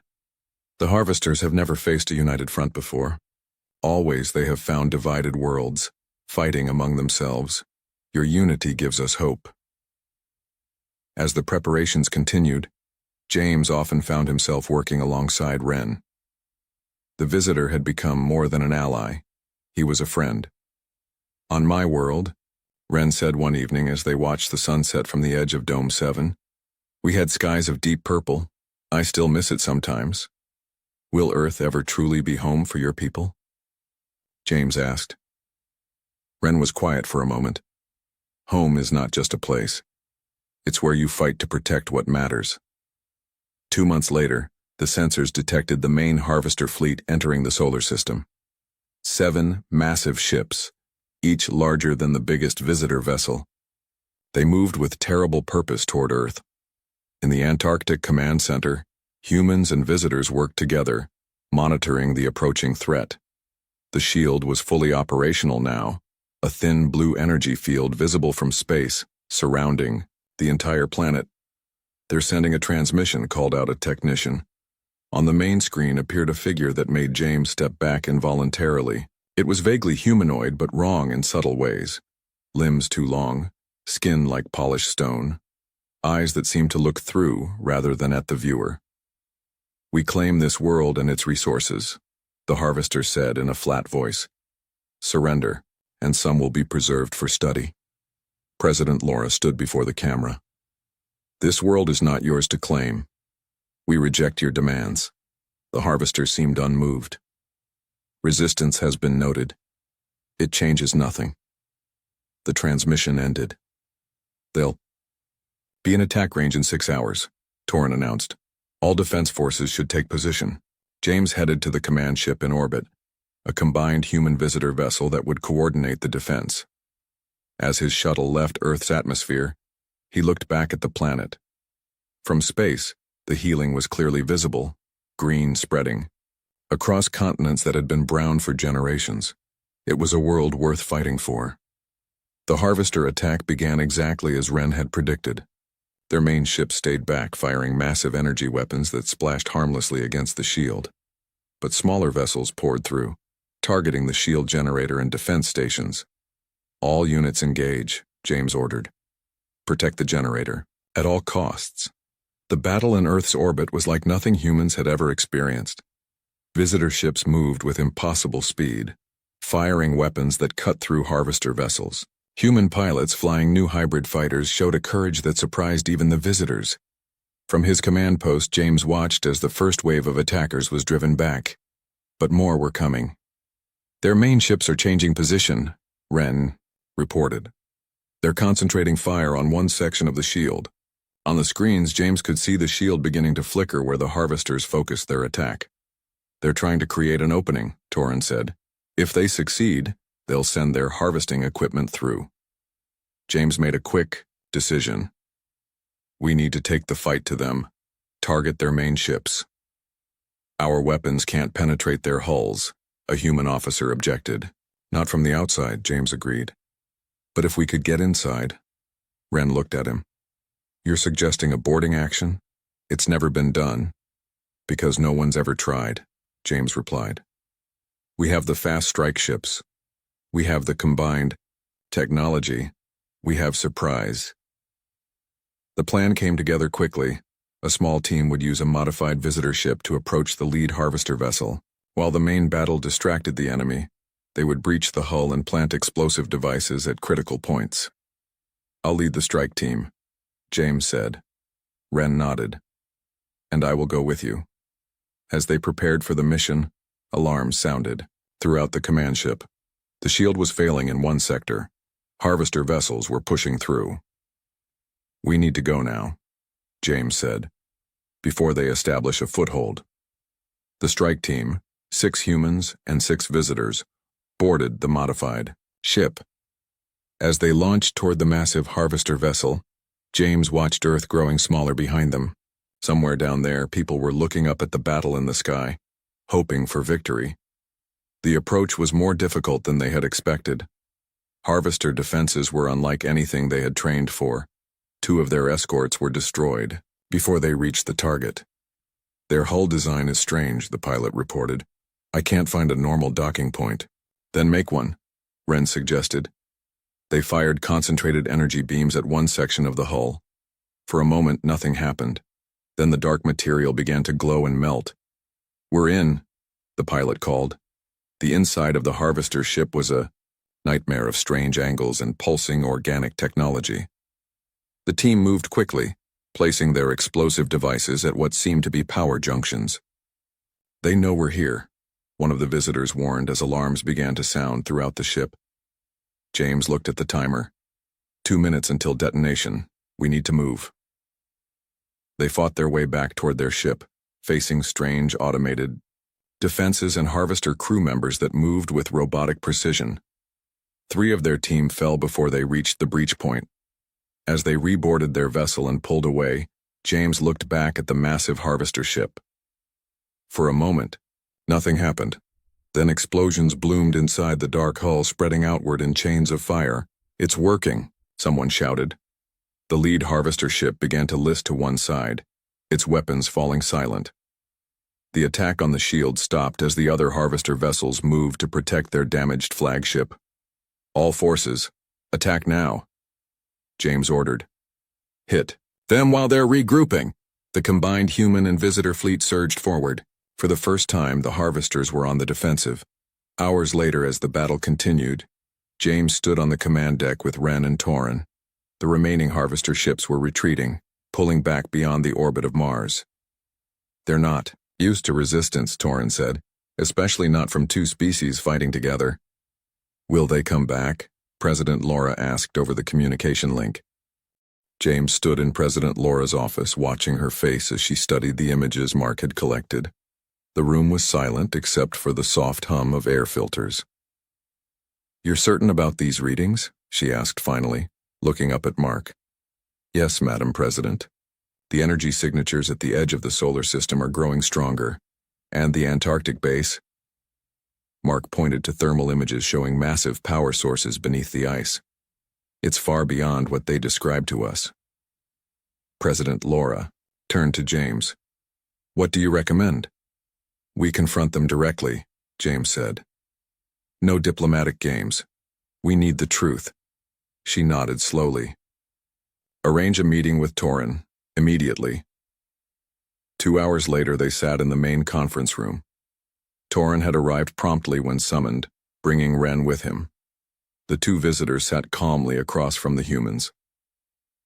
We value the partnership we've built, President Laura began, but we've discovered concerning developments that you haven't shared with us.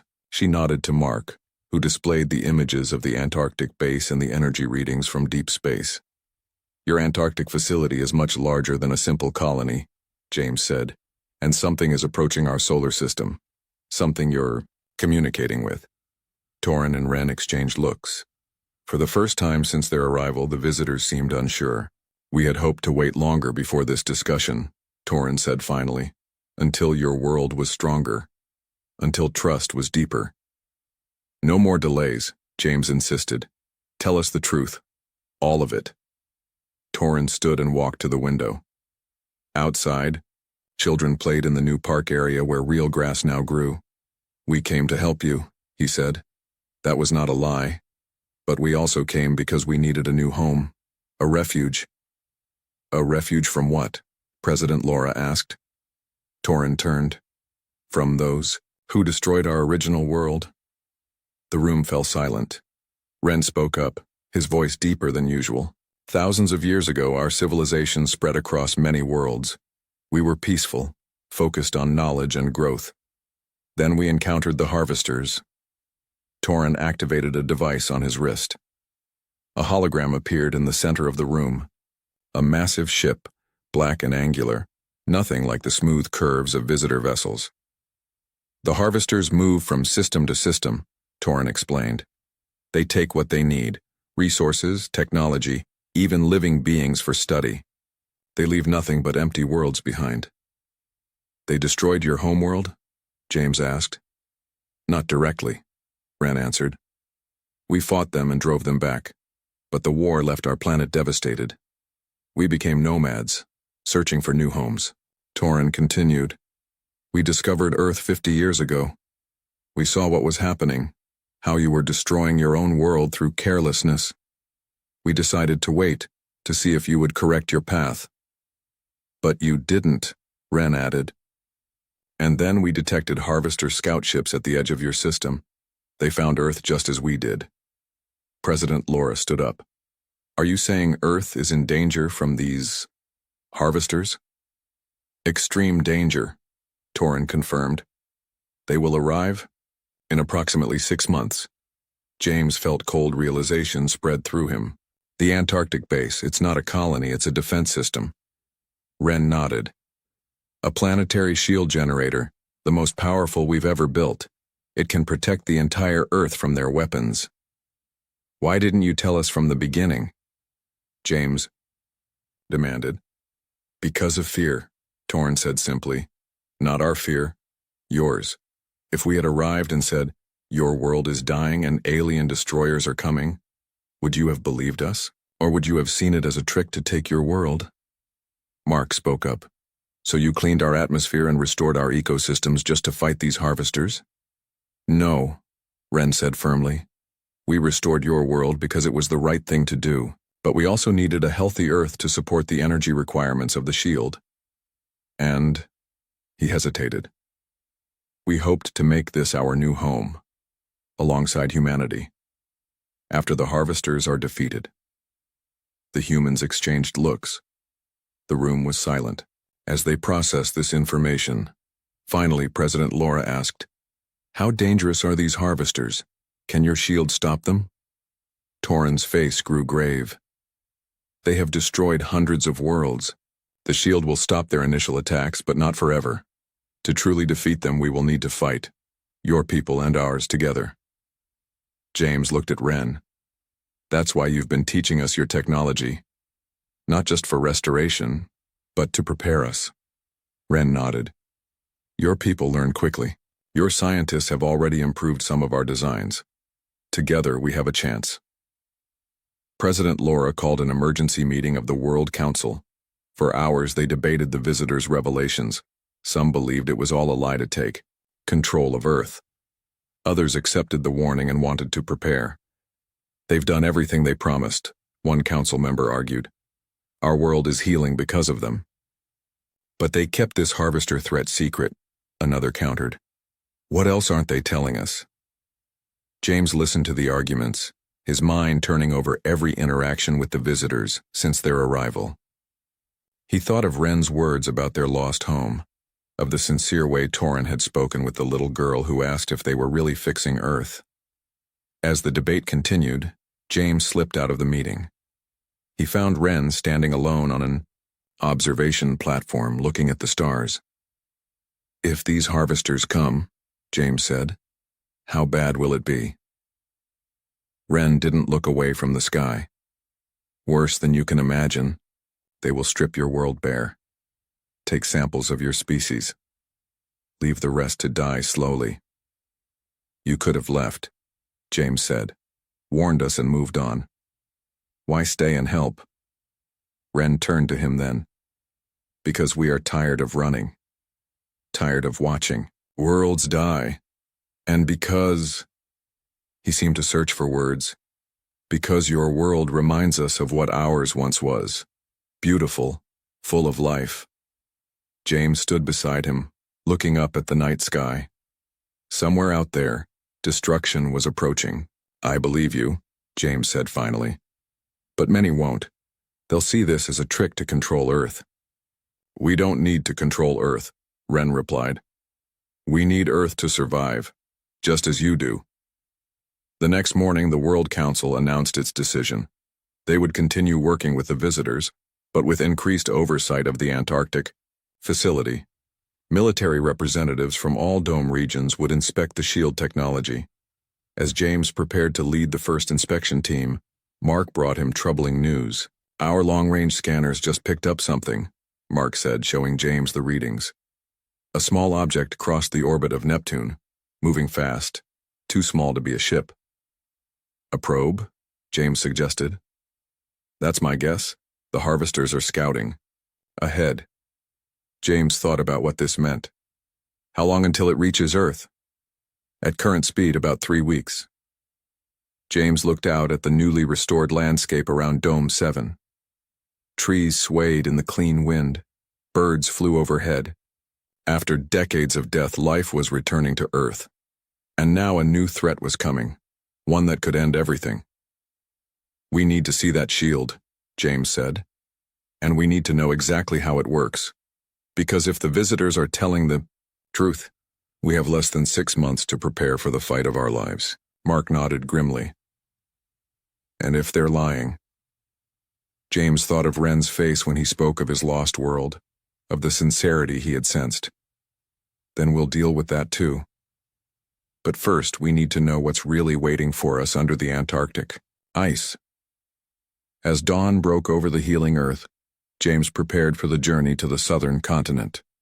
Whatever the truth, he knew one thing with certainty. The peaceful first contact with the visitors had been only the beginning. What came next would determine the fate of both their peoples.